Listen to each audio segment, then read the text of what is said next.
has pointed this out. But we've got yet another former NBA player, one that played in the league a really long time, with one of the most unique names. I can vividly, unfortunately, I'm old enough to remember watching Olden Polynice play.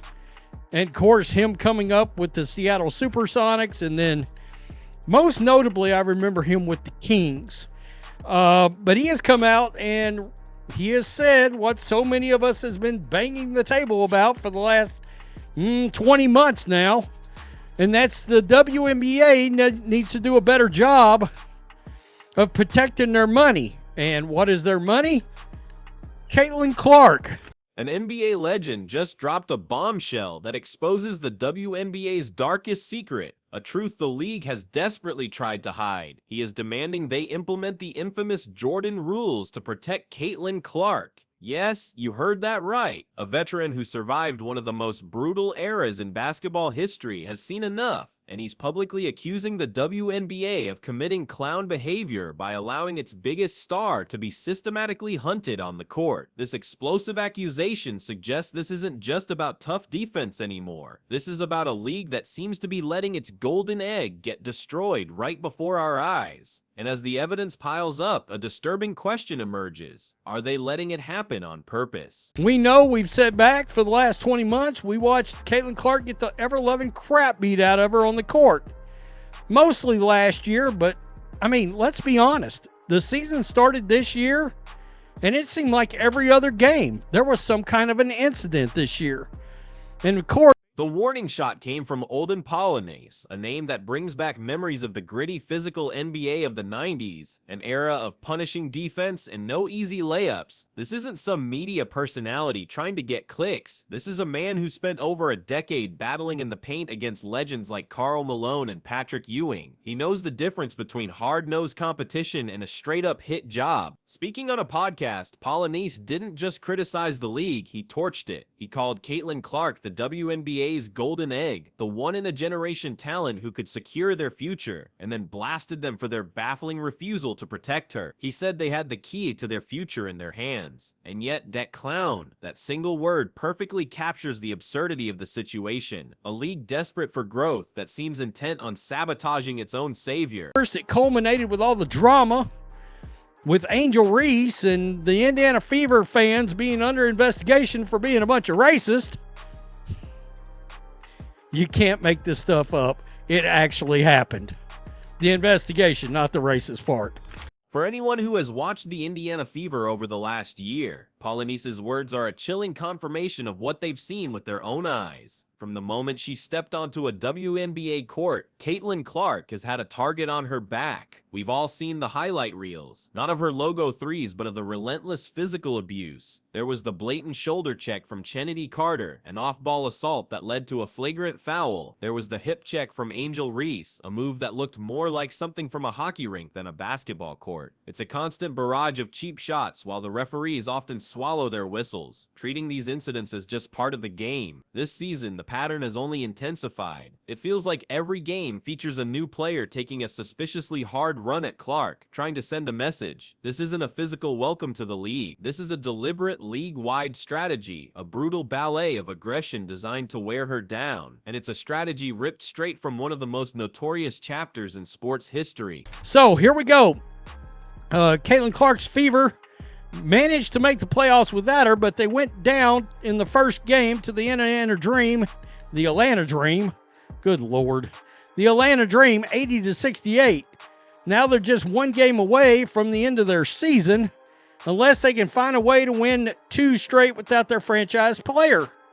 Olden Polynice appeared on the most recent episode of Byron Scott's Fast Break.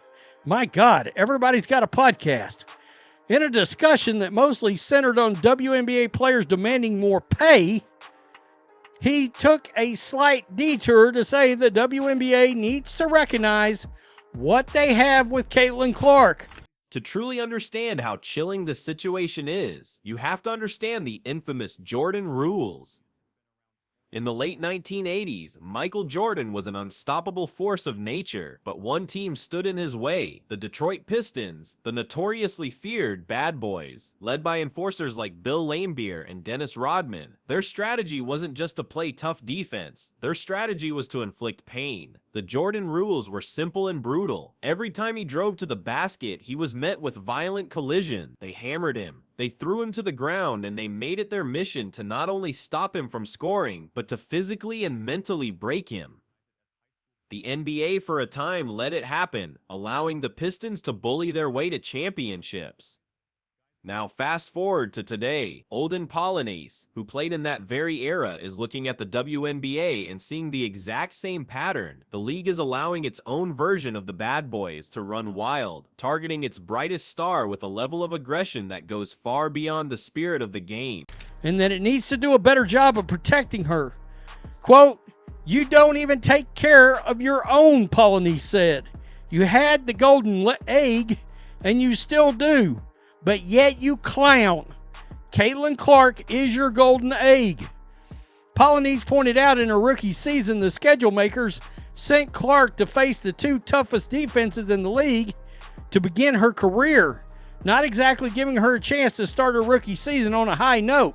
This is where the story takes a truly bizarre turn into stunning, self-destructive hypocrisy. The WNBA and its players have been very vocal for years about wanting more. They want higher salaries, chartered flights, better TV deals, and the same level of respect the NBA gets. These are all fair and understandable goals. But then a player comes along who single-handedly delivers everything they've been asking for. Caitlin Clark arrives as an economic supernova, bringing in record TV ratings, selling out arenas across the country, and forcing the league to finally invest in charter flights for all teams. She is the rising tide that should be lifting all boats. And what is the response from the league and some of its players? A cold, bitter resentment. Polynice nailed it with his devastating line: "You don't even take care of your own." They have the one person who can elevate everyone's paycheck, and instead of protecting her as a priceless asset, they treat her like an enemy invader. It's a level of self-sabotage that is almost impossible to comprehend.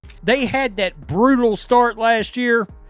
Remember, because the WNBA wanted to get her on TV as much as they could right out of the gate, it led to a 1-9 start.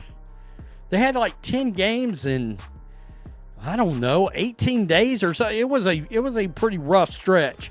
But the league's failure extends far beyond just ignoring the on-court violence.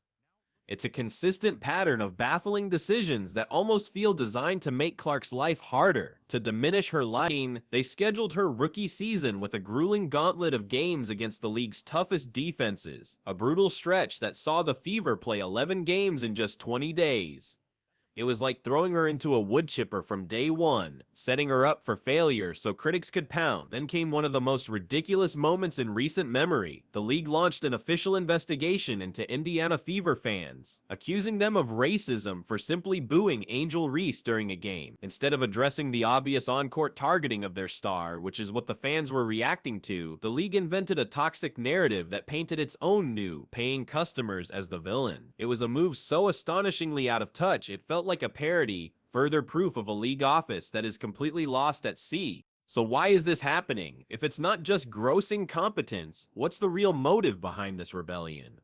The ugly truth, as many former players and analysts have pointed out, is professional jealousy. For years, the same players have been at the top of the WNBA playing in relative obscurity. Then, Caitlin Clark arrives and instantly becomes the face of the league, getting more media attention in a single week than some veterans have gotten in their entire careers. The bitterness is palpable. We saw concrete, undeniable proof of it during the All-Star voting. Clark, who was breaking records and statistically one of the top guards in the league, was ranked a laughably low 9th by her fellow players. Meanwhile, the fans, the people actually paying to watch, voted her in as a starter. The disconnect between the locker room and the audience couldn't be more obvious.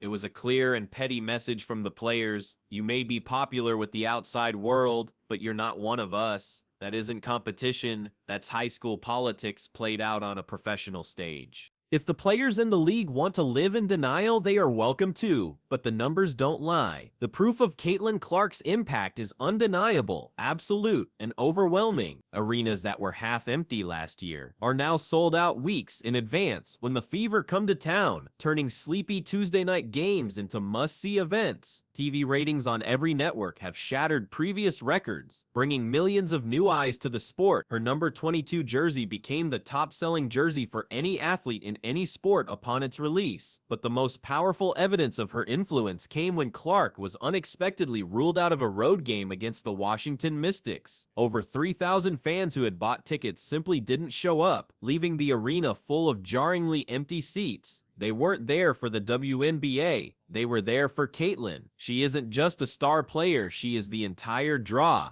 The WNBA is now at a dangerous crossroads, and the clock is ticking faster than they seem to realize. Olden Polynace's warning wasn't just an opinion, it was a prophecy from someone who has seen this exact story play out before. The league can either continue down this path of petty jealousy and self-destruction, letting their golden egg get cracked by resentment, or they can wake up and realize what they have. They can choose to protect their biggest asset, embrace the unprecedented growth she brings, and lift the entire league to new heights of prosperity and relevance. The choice seems obvious to everyone on the outside, but pride and bitterness are powerful, blinding forces. The question that will define the future of the WNBA is simple and urgent. Will they finally listen to the alarms and protect their future, or will they let their own internal politics destroy the greatest opportunity they have ever been given?